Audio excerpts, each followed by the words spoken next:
Welcome on back to another episode of the Goonery. Been a bit.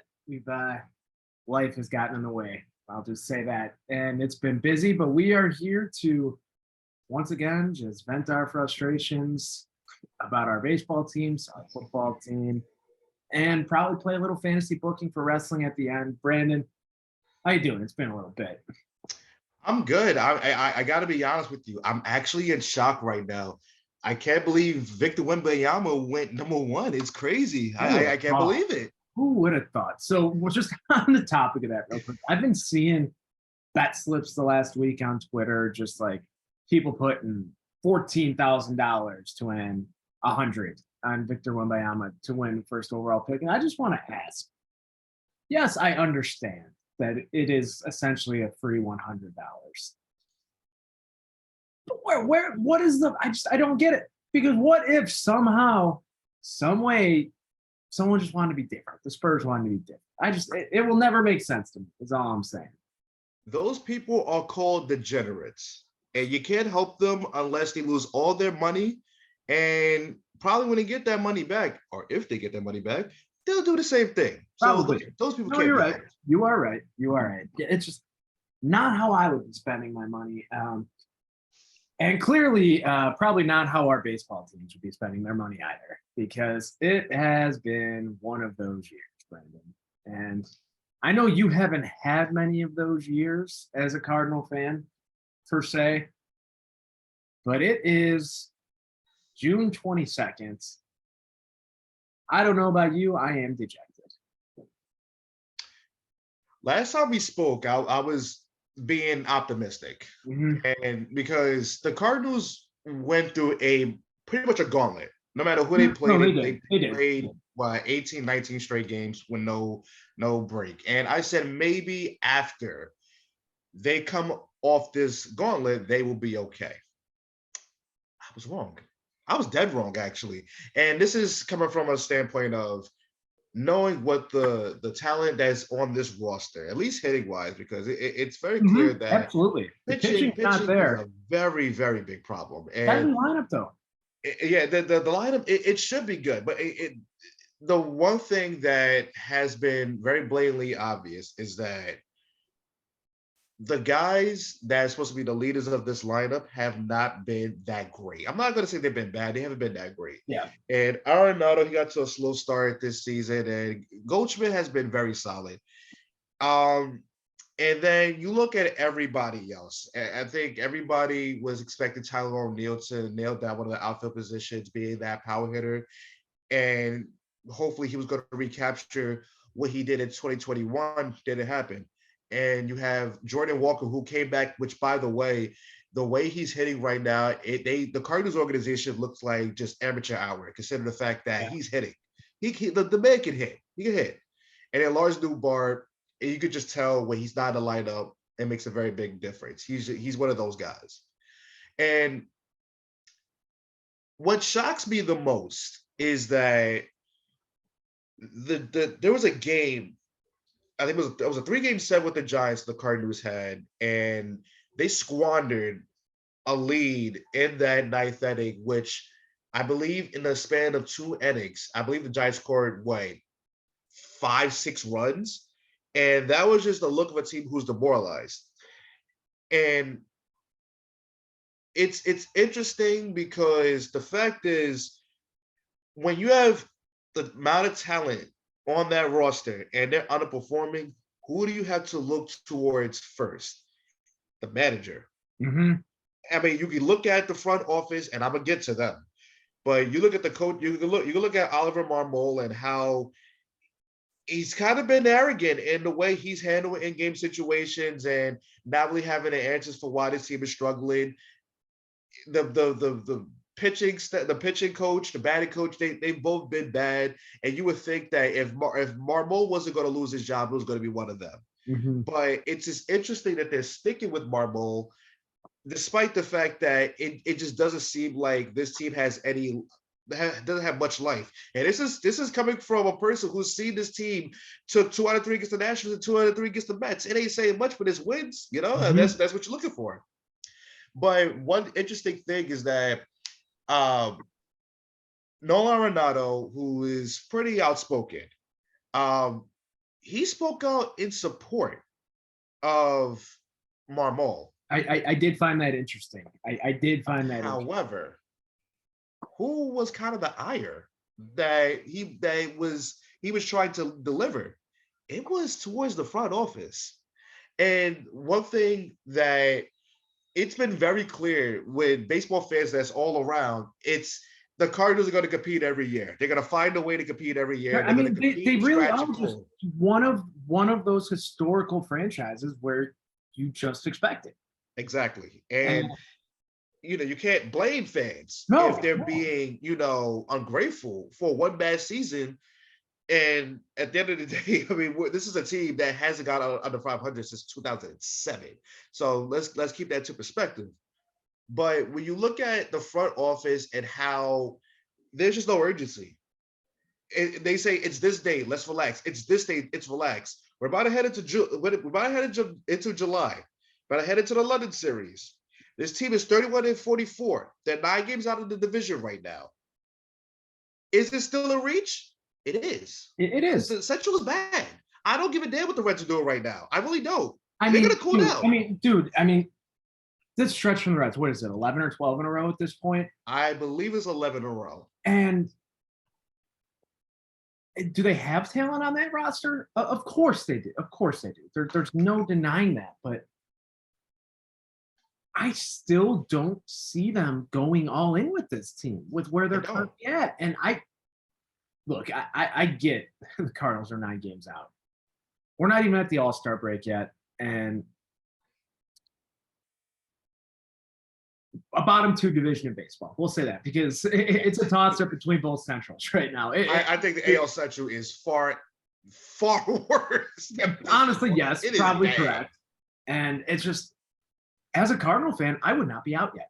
I would be, I know the White Sox, as a White Sox fan, technically the Sox are in a better place at 32-44, only being 6 games back, right? 6 games back. I would still rather be in your position as a Cardinal fan and as a player on the Cardinals team, on that roster. Just from a pure talent perspective, you're talking about.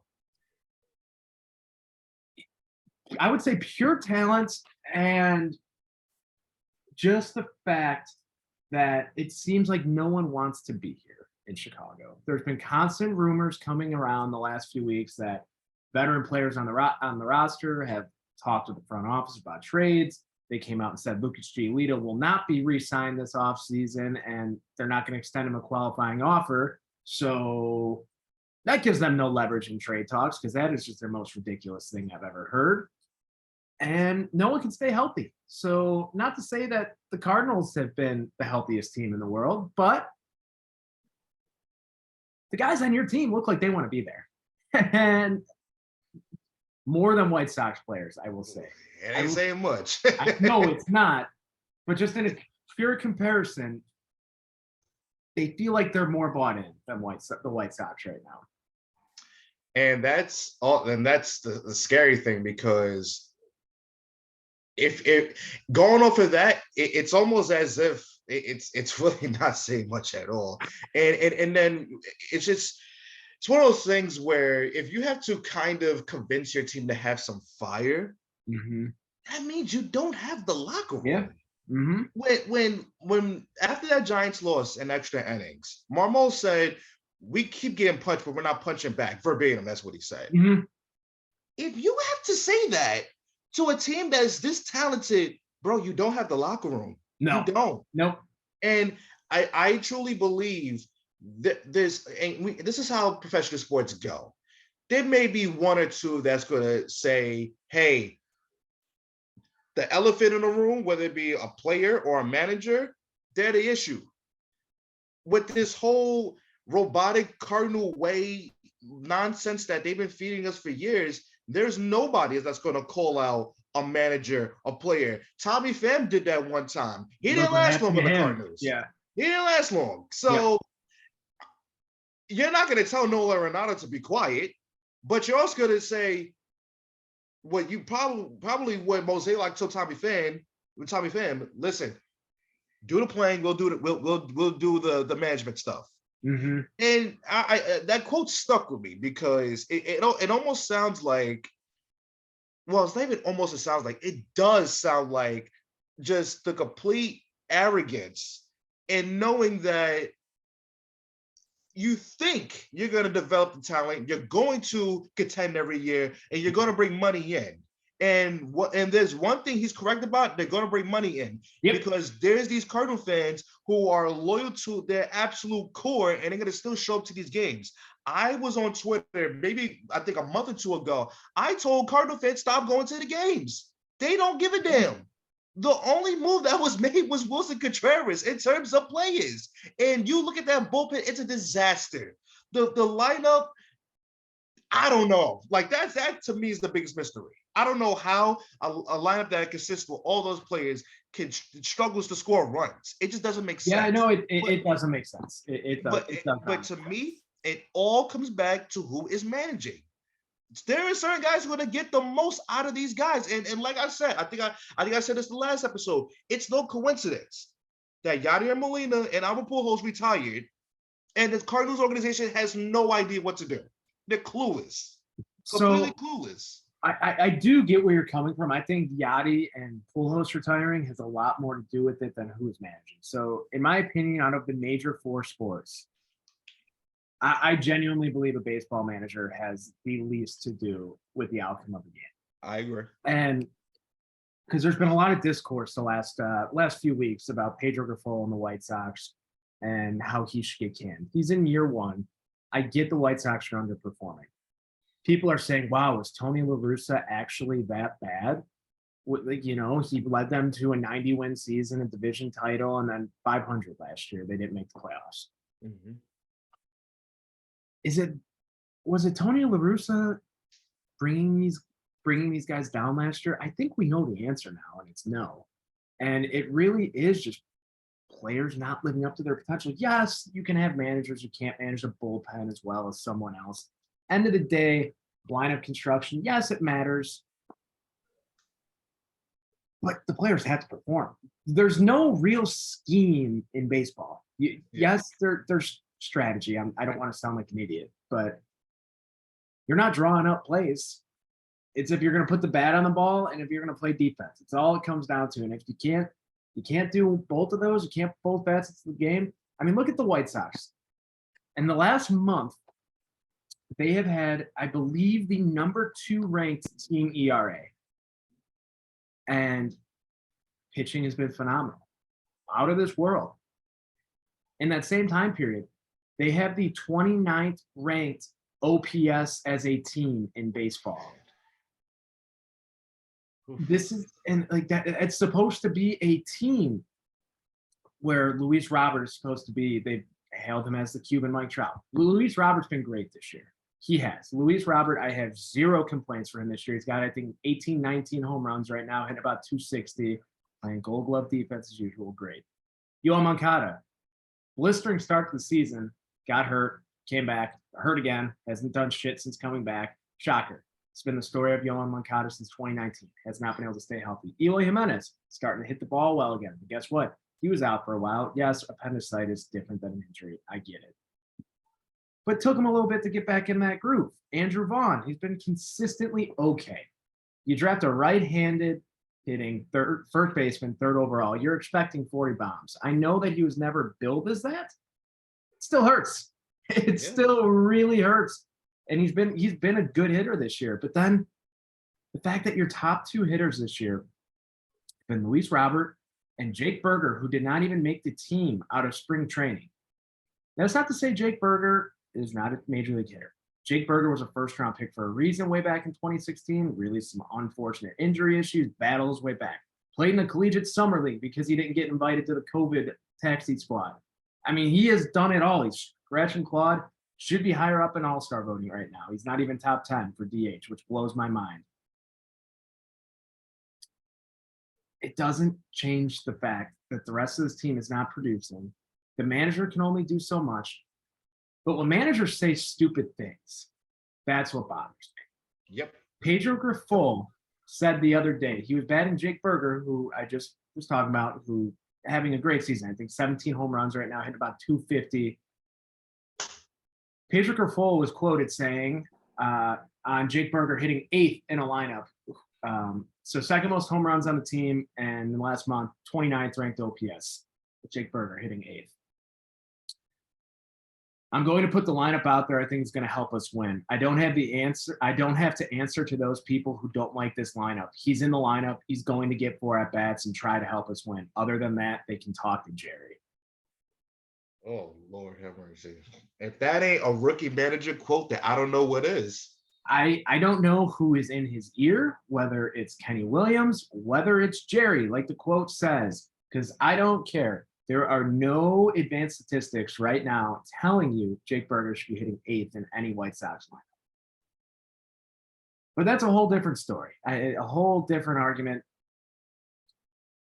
Back to your point, there just seems to be a lack of leadership on this Cardinals team. Absolutely. And no one is going to come in year one and fill in for what Yachty was able to do for this franchise. And obviously Pujols left, came back, but you can't replace 2 first ballot Hall of Famers just with the snap of a finger like that. And I think it's become very apparent that although their production might not have been there on the field, their impact was worth tenfold to what they were getting paid.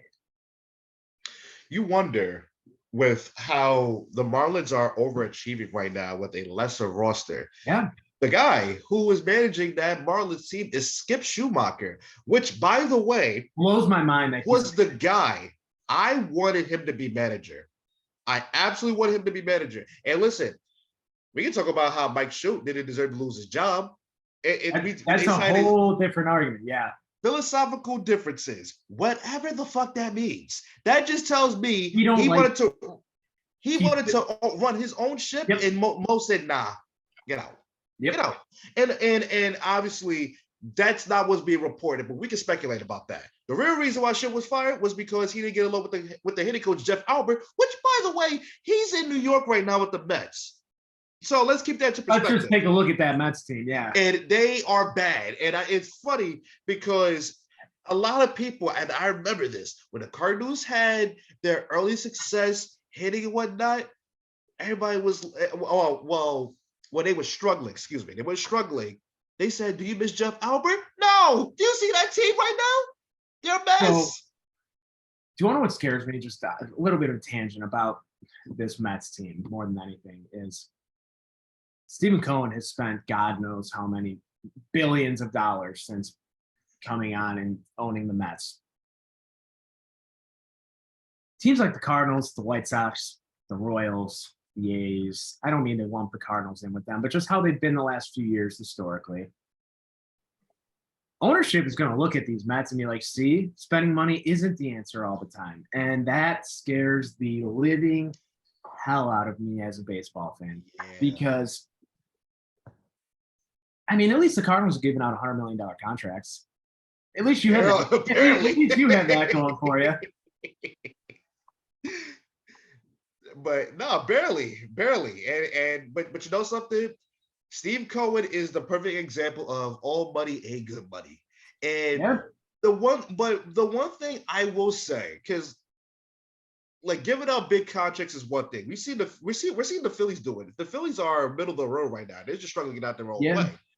With the Mets, it's different because they gave old Justin Verlander, which, by the way, when the sticky stuff was not implemented, he was struggling. He wasn't the same pitcher. Yep. So to kind of fall back on that so he could be the second ace behind Max Scherzer, I don't know how they thought that was a legitimate thought, because at some point, and I don't give a damn how great Scherzer's been in the past years or even Verlander, relying on those two. And when they're that older, that's not sustainable. That old, and you mentioned it. Look at both of their numbers since the sticky stuff cracked out. And that's not this. I mean, not taken away from what they were able to do their entire careers. Verlander's what, 41, and Scherzer's 39 or something like that. Yeah. And Verlander, a 2-time Tommy John haver, but who relied on his velocity for a lot of his career. Yeah, that's going to be real successful. And I know a lot of people on Twitter. I'm sure you're aware of him. Frank the Tank Fleming, Mets super fan. His frustrations are valid, and I think I would be a lot. So don't get me wrong, I am irate about this White Sox team, but if I was a Mets fan, I could not even imagine. Like, I mean, like, I just like it would be like a state of complete shock, I think, just because there's no indications this team was not going to perform. None. I mean, you go out, I don't care what sport it is, you spend that much money, you're going to be expected to be a championship contender no matter what. And they are. At what point do they just try? Do they fire Buck? So I listen to a lot of sports talk radio in New York, and you look at Buck's history. He was always, he was always the bridesmaid, never the bride. He was always the person that was watching the wedding, but never the one getting married. And and it's funny with the teams that he's managed: Diamondbacks, Orioles, Rangers. I feel like I'm missing a team. Yankees, yeah, and now the Mets. It can be very, very possible that Buck is good enough to have a team play good. He hasn't won a championship. It's always been the guy after to win a championship. And that's always been an interesting thing about him. But I don't want to harp on the Mets too much, because you look at the standings throughout baseball, you want to talk about the weirdest season ever. Arizona is in the league in the NL West, while the Dodgers are in third. The Cincinnati Reds are number one right now. And then you look at the East, the Phillies and the Mets are looking up at the Marlins. It's almost as if you look at the Mets, you look at the Phillies, you look at the Padres. You want to be mad as a fan, but you're just like, damn, it could be a lot worse. It could be a lot worse. And just an under the radar story. Luis Ariz down in Miami. I mean, dude, end of June and he's hitting what, 398? It's just,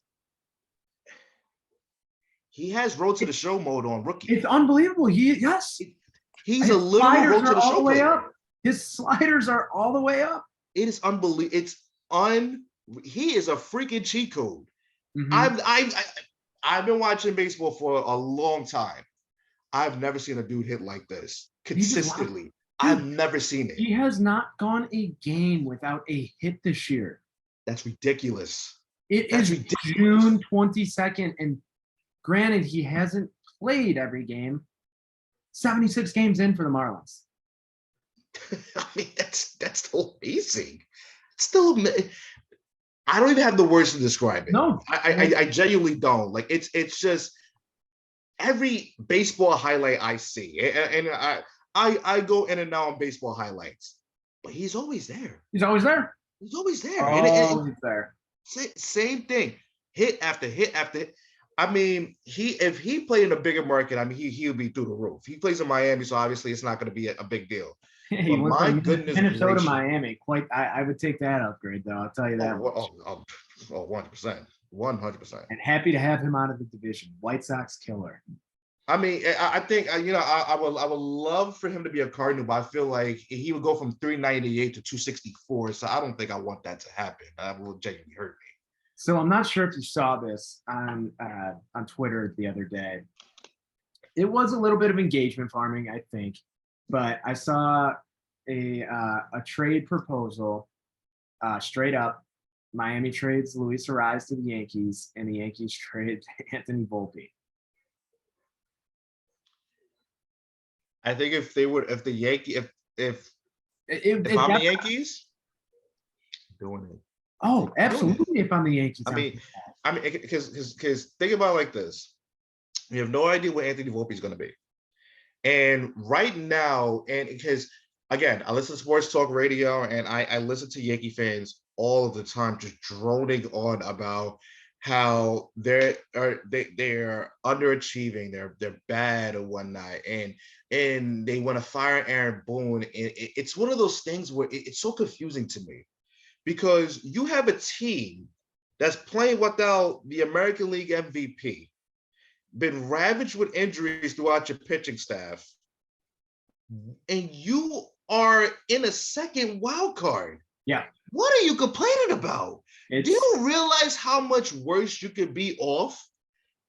It's all about sending a message. What message is there to be sent where the guys that get you to the promised land are either struggling or they're not playing? I am a big believer now, and I should have been a believer before, but when certain guys in your lineup, you play better. Aaron Judge is that engine that makes everything go. There's no coincidence that he left the lineup and they're not winning. He's the captain for a reason. Yep. But they're gonna blame Aaron Boone for what? For what? It's Yankee fans. They are up there with Cowboy fans as being, and potentially Packer fans being the worst fans in all of sports. I'm gonna be honest. And maybe this is East Coast bias going on. There's nobody worse than Yankee fans. The most petulant, ungrateful group of crybabies. And I have nothing against Yankees. I'm nothing against the team. I grew up in Jersey. I'm the same way. Like around Yankee fans, I have nothing against them, the team, but their fans are. I have never, in all of the White Sox Yankee games I've gone to in Chicago, I'm not exaggerating when I say this, never had a pleasant experience with a Yankee fan, whether they were from New York or not. And that is why the Yankees get the hate they do. Absolutely. There is nothing wrong with the franchise. Nothing wrong with I'll tell you right now, off the top of my head, I don't think there's a single player on that roster that, okay, no, I take that back. Josh Donaldson. Yeah. But for more petty reasons, Anthony Rizzo for me, but I digress. But yes, I'll say this though, Blue Jay fans, nicest fans in baseball. Never had a bad interaction with a Blue Jay fan, dude. Wow.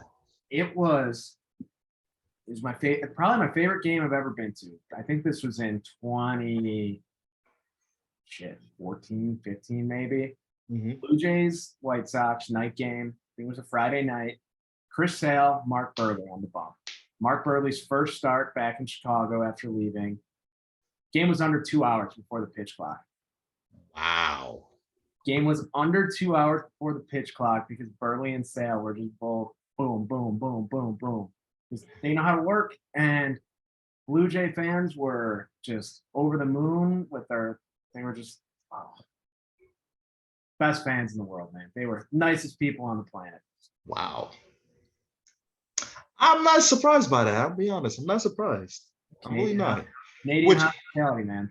Side note, if Buehrle pitched in this era of the pitch clock, he would love it. It would be. I'm gonna love it.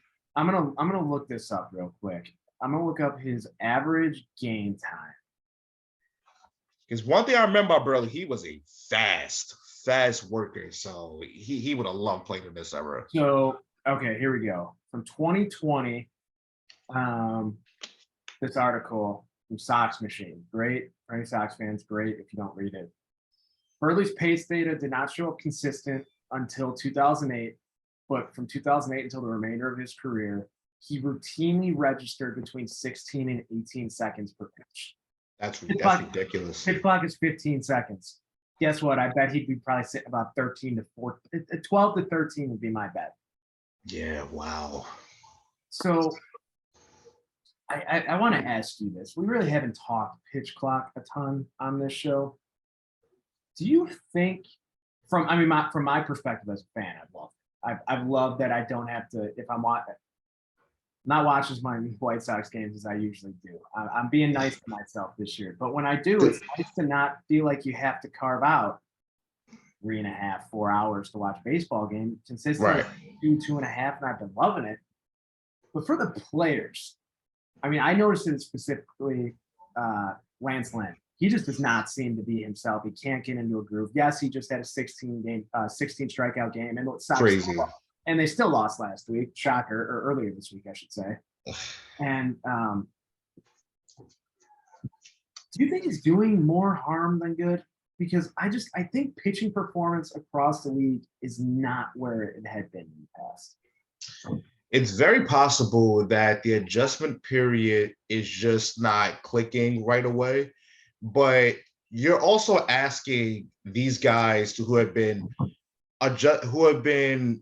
Just going pitching at one Yeah. speed this in their entire lives to just say, hurry up. Like that's not I won't say fair, because I mean it's baseball, who gives a shit, but it's something that people have to realize, to be a little bit more patient about why their favorite pitchers are actually struggling. And it's something that I knew was going to happen. It was almost a fait accompli that was going to happen, but it's just the adjustment period is gonna take probably longer for most guys, and then for some guys who genuinely like to work fast, like a Garrett Cole or somebody like that, it works for them. Yeah. But can you expect that for everybody? Probably not. So I don't think it's doing. I think the game itself, you do love that it's quicker. Like you could tell by the duration of time. It's a very quick game now. Mm-hmm. But the pitchers, it is doing harm. But I do think once they get into the groove, and they're already in the groove, it's already the season. No, there is a difference already, but it's going to take a lot of time, more than people think. No, I'm with you, man, and it's going to be interesting just to see how this kind of affects player development moving forward too, because obviously at lower levels, pitch clocks are going to be harder. Yeah, but I guarantee you, starting at the high school level, you're going to see kids trying to at least mimic a pitch clock, just because, I mean, let's be honest, they're delusional if they think they're going to the bigs, and I hope they do. But yeah, it's just that it's.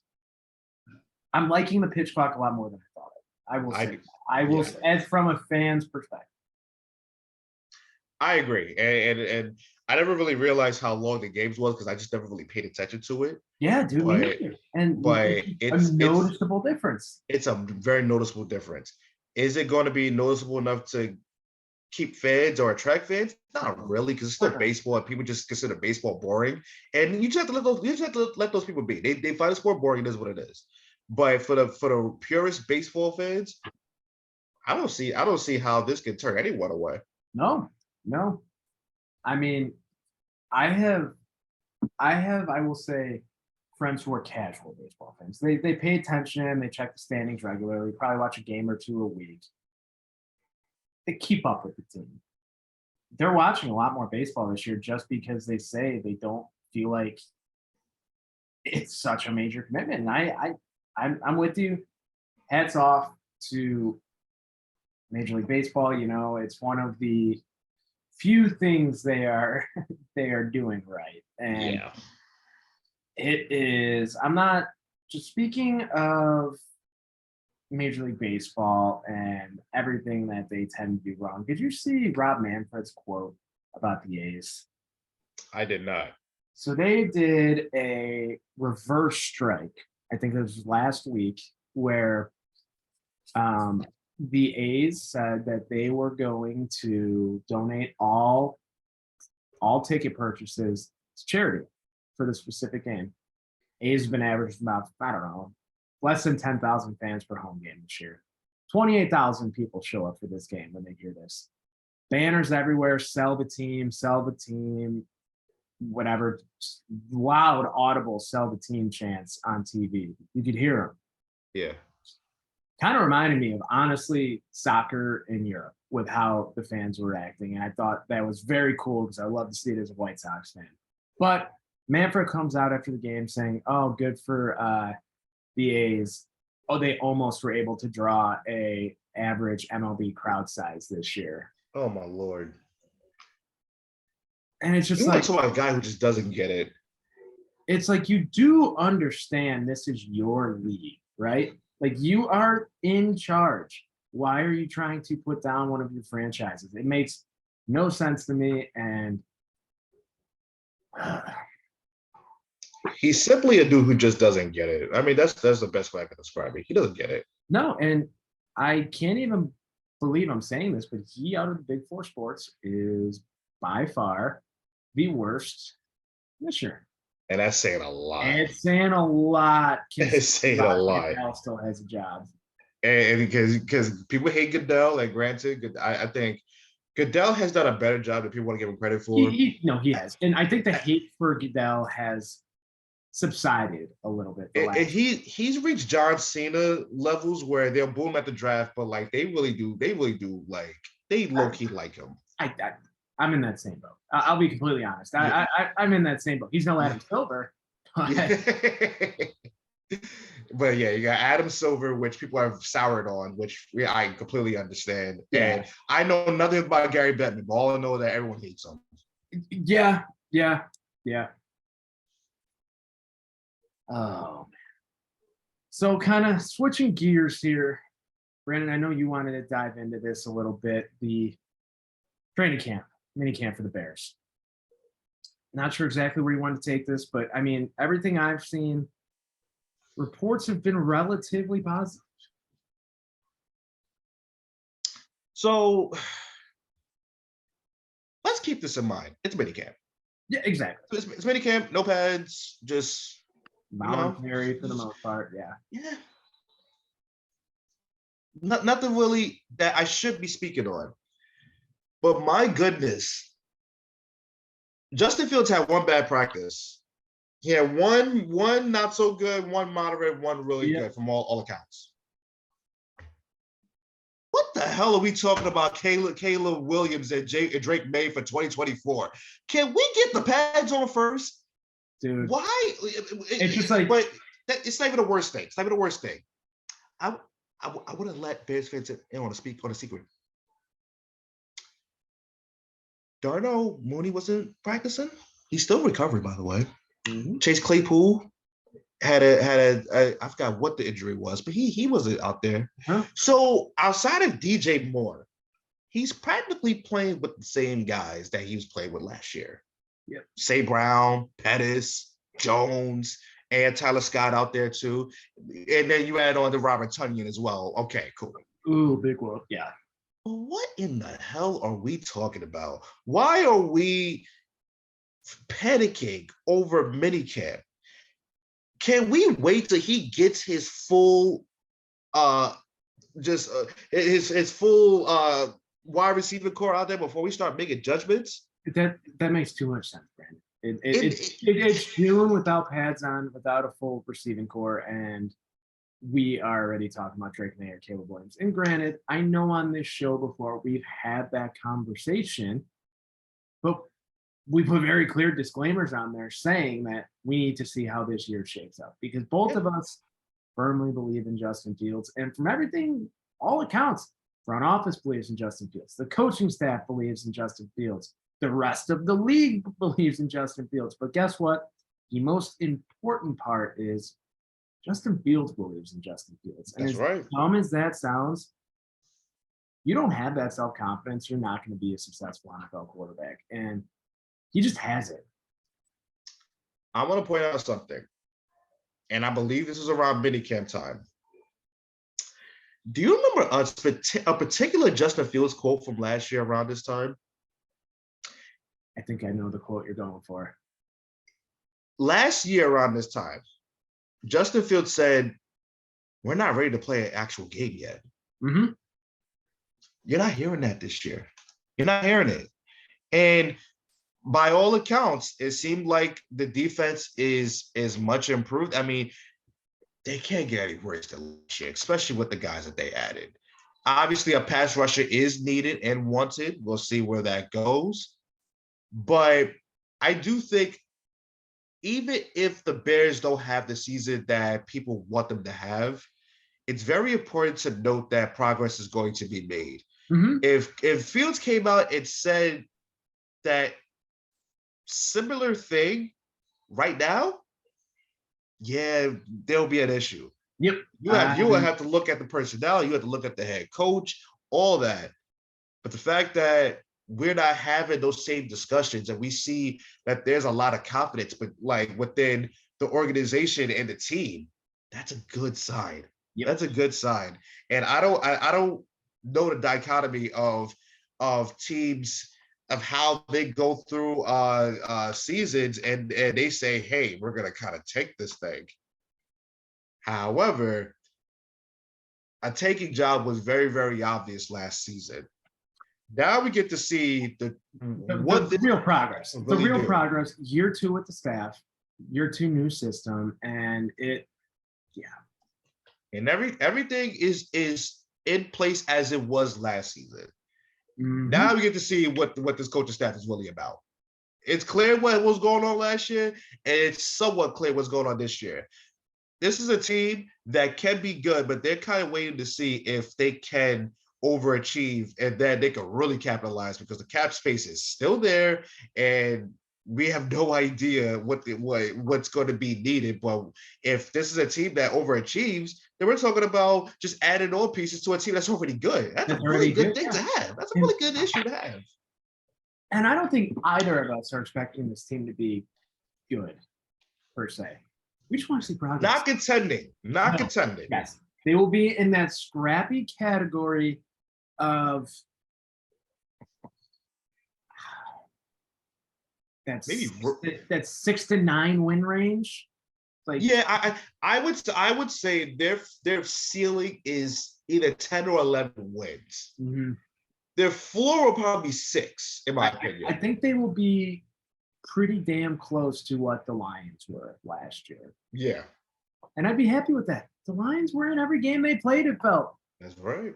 And as long as they are keeping it close, Justin Fields looks good, the offensive line makes progress, this fucking linebacker core that we spent $1 million on is good, and I'll be happy. I'll be happy. So we'll see. I do think one more thing. The one thing that I did see that is very pleasing. Well, 2 things. Well, not one thing, but in two. I was kind of wrong about Javon Dexter so far because I said Zach Pickens was going to be the guy who's going to break out on that defensive line. Everything I heard about Javon Dexter is that he's an athletic freak, and that is amazing to hear. And I love the fact that Tyreek Stevenson is getting a lot of praise. And I think one of the things that we were kind of concerned about leading up to draft night was that we don't know about the cornerback depth. There really wasn't any moves. They got 2 cornerbacks in the draft, but it's very clear that Tyreek Stevenson is probably going to be the guy on the outside opposite of Jalen Johnson. Mm-hmm. So I do think those 2 things are very, very pleasing, and I just can't wait for July. I want to see everything unfold on in training camp and just see what happens. I really nothing to be angry or upset about for Bears fans if you're logical, but I mean, how could you not be excited about what's coming? I mean, I'm happy with where we're at, and I think we are. How do I put this? I am thinking less about the Bears right now in June than I was last year, and I think that's a very good thing. Yes. Just because the worry is not there. I don't have that just constant cloud over my head of doubt of, is Justin Fields going to be what he's been billed to us as? And I'm confident he will be. So let's hope we get there. Let's cross the finish line. It's crossing the finish line at this point. It's all about wanting progress, and I don't think that's much to ask for either. Yep. So, kind of moving on, I'm going to argue probably the second most fun time to be a wrestling fan of the year. Road to SummerSlam. Yeah.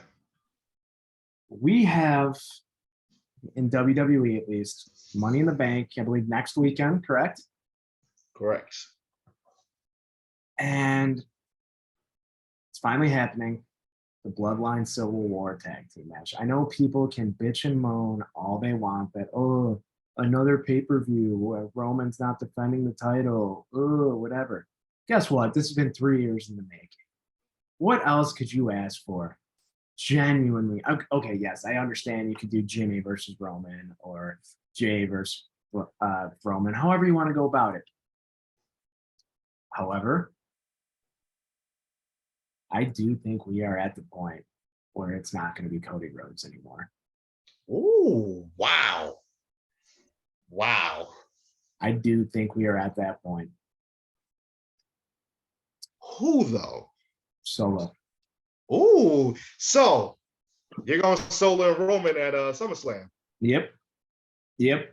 Oh man, oh man. And do you want to know what I think it's going to be?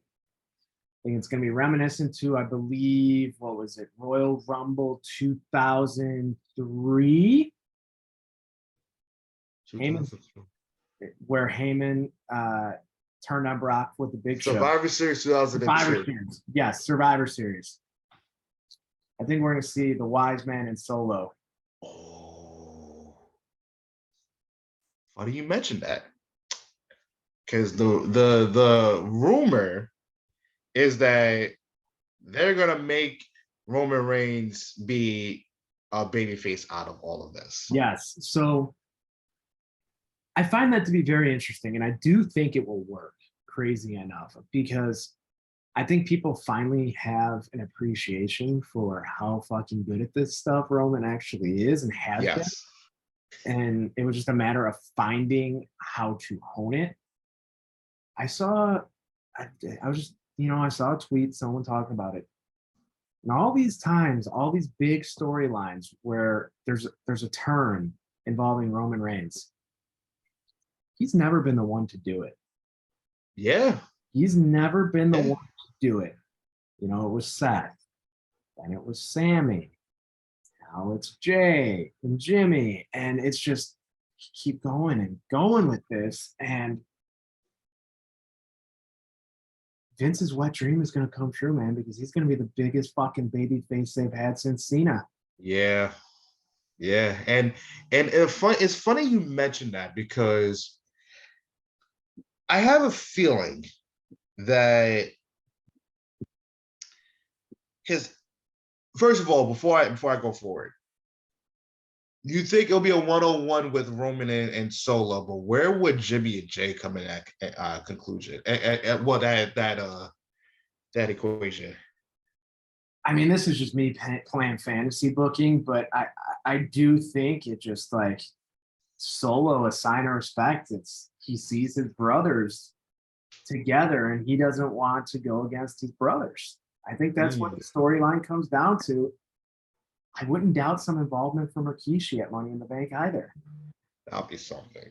I'm not saying physical, but I could see a situation where somehow Rikishi comes out where looks like Solo is gonna do the spike to Jimmy or Jay. Rikishi's music hits, and it just puts a pause on Solo, and then you have Roman going crazy, Heyman doing whatever the fuck he does at ringside, and I'm excited, man. That turn was better executed than Sammy's. I just think because it has been the culmination of 3 years. It was really a long time coming. It really was. And the only thing that I feel like they'll drag out that storyline a little bit longer is that I think they want to give Jimmy a shot. They'll want to give him a shot. Now, Money in the Bank would have been the place to do that. He's not going to get the world title match at SummerSlam. Correct. But I do think with that whole grooming to be the next tribal chief, I do think Jey Uso will probably be like, listen, I had my shot. They groomed me. I don't want to be the tribal chief. If you want to be the tribal chief, take him out. But in reality, it's really Solo who wants to be the tribal chief. And maybe Paul Heyman sees Solo as the tribal chief, the next tribal chief.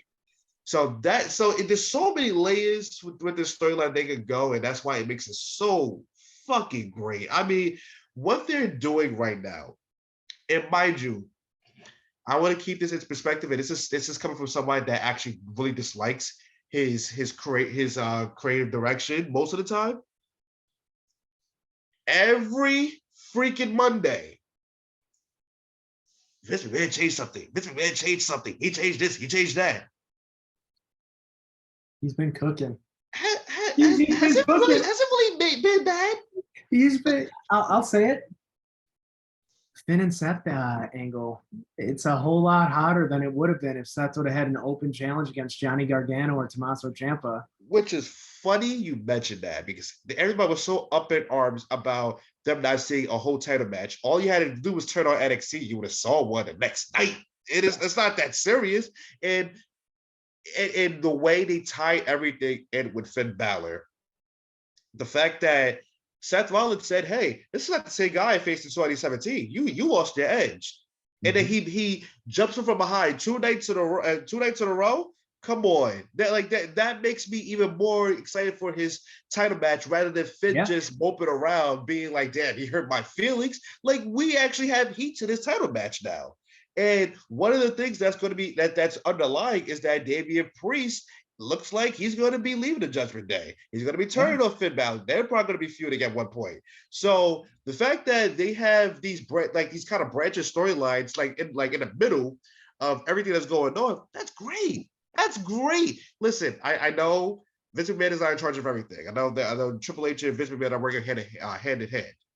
But this is probably the best thing possible, because if you told me Vince McMahon was just going to be straight and creative permanently and was the only guy, I'd be very much concerned. However, those two working together, it's been good. It's been good. Not everything's been great, but it's been good, dude. And so with the direction we're going in for Money in the Bank, I realistically think there are 3 ways this match goes. Now that he's been added, Logan Paul winning the briefcase. I think just for end of the day, it's a business. Logan Paul has shown he can go. Would I like this move? No. But he's a guaranteed Money in the Bank cash-in, winning the title and carrying that title in SummerSlam, which would then just ultimately defeat the purpose of this is a title for the fighting champion, but that would make Logan Paul probably the biggest heel in professional wrestling. And there would be a hot angle between him and Rollins. So I don't want to see that happen, but it feels like it might. There's 2 ways they could go with this, because right now, I think that I know who I think is actually going to win the match. All right. I think at this point, LA Knight just seems too obvious. Nope. It seems too obvious. No. However, dude. I don't think it seems. I think the obvious choice in this case makes sense.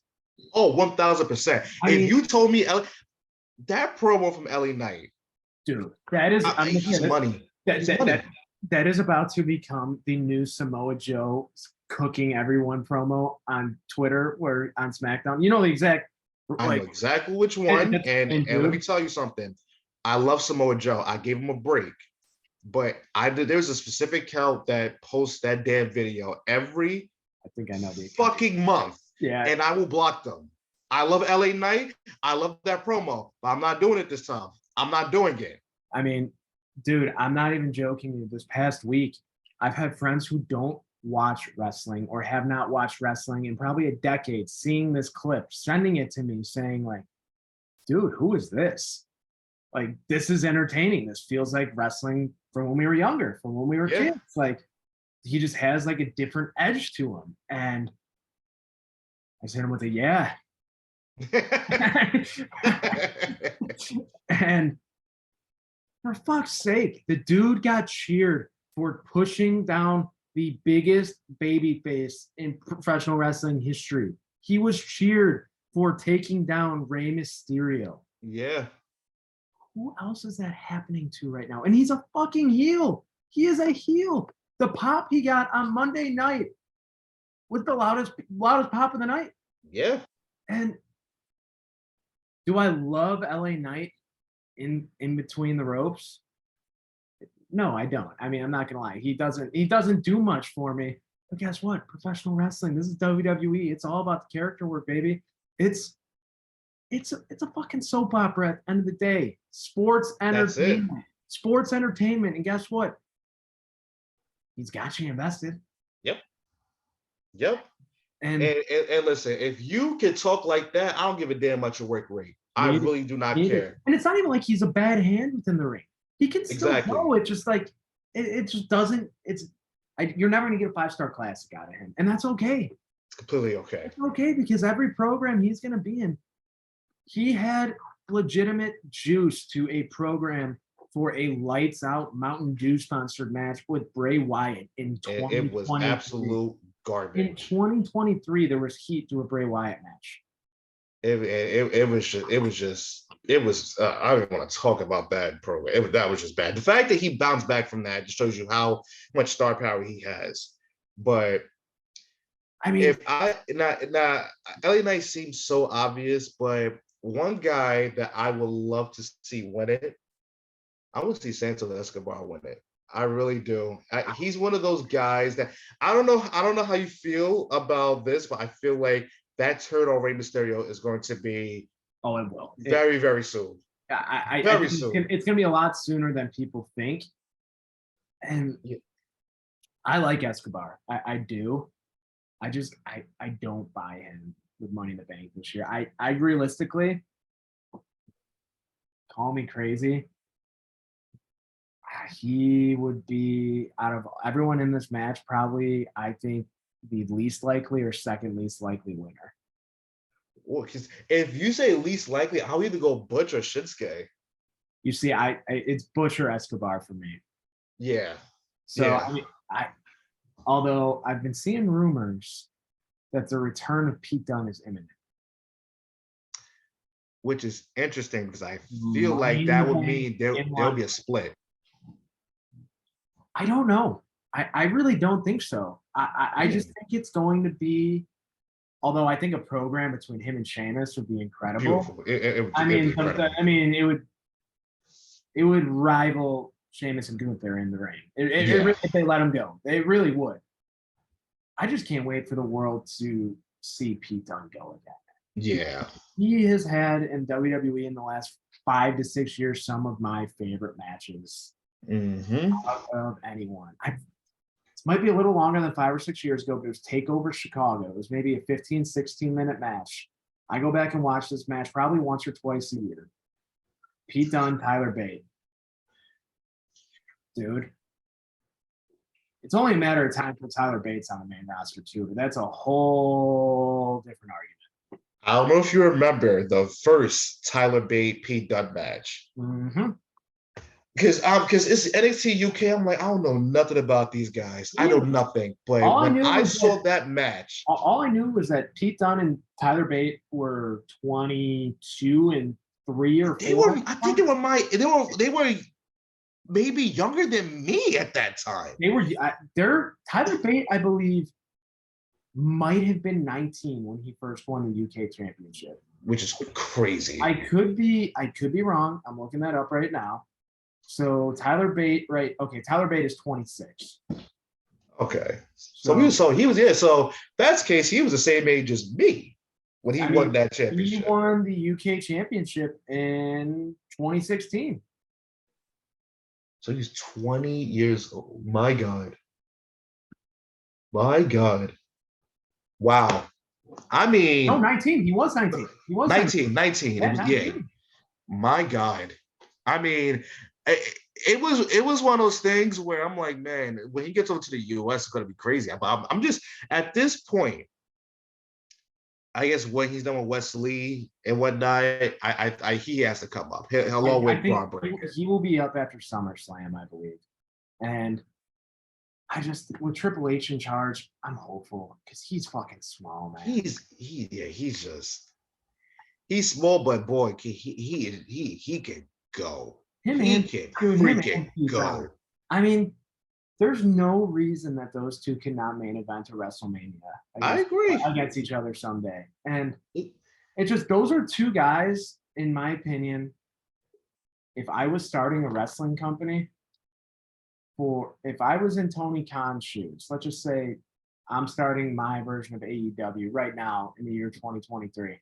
Those are two of the probably first 10 or so guys I'm going after. 100%. Both of them in their mid to late 20s still, not even in their prime. Not even in their prime. It's future's bright. So we just kind of pivoting back, steering us back to Money in the Bank. We mentioned it. Out of anyone, I think Damian Priest is the second most likely winner behind us. I agree. And I do think that it ends up being it. I only see him winning if Finn Balor wins the World Heavyweight title from Seth Rollins. Which is very possible considering I think they run it back at SummerSlam. If it's not Drew, if they don't reach a resolution with Drew, I do think they'll run it back to Finn Balor. Demon Finn Balor. He'll win the title, and then that's will set up the Damian Priest Finn Balor program. But I do think Priest is the most likeliest winner if they're going to go Ricochet and Logan Paul at SummerSlam, and which is very possible. It kind of seems like they're pointing in that direction, man. Yeah. It seems, I don't know if there's any validity to this.